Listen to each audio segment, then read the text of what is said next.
Hello student, তো দেখো আজ আমি তোমাদের দুর্গাপুজোর রচনাটি পড়ে শোনাচ্ছি।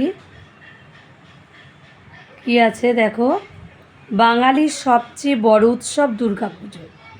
শরৎকালে এই পুজো হয় বলে একে শারদীয় পুজো বলা হয়। পুরাণে আছে হারানো রাজ্য উদ্ধারের জন্য রাজা সুরথ দেবীর আরাধনা করেছিলেন বসন্তকালে। আবার রামচন্দ্র রাবণকে বধ করার জন্য শরৎকালে 108টি নীল পদ্ম দিয়ে দেবীর পুজো করেন। দেবী দুর্গা আমাদের কাছে অসুর নাসিনী। অসুর এখানে অশুভ শক্তির প্রতীক। দেবী দুর্গার 10টি হাতে 10টি অস্ত্র থাকে। তিনি সিংহ বাহিনী।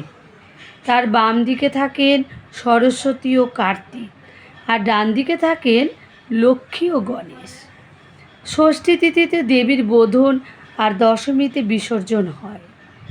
4 দিন বাংলা জুড়ে চলে উৎসব। দূর দূরান্তের মানুষ এই সময় নিজের নিজের গ্রাম বা শহরে ফিরে আসেন।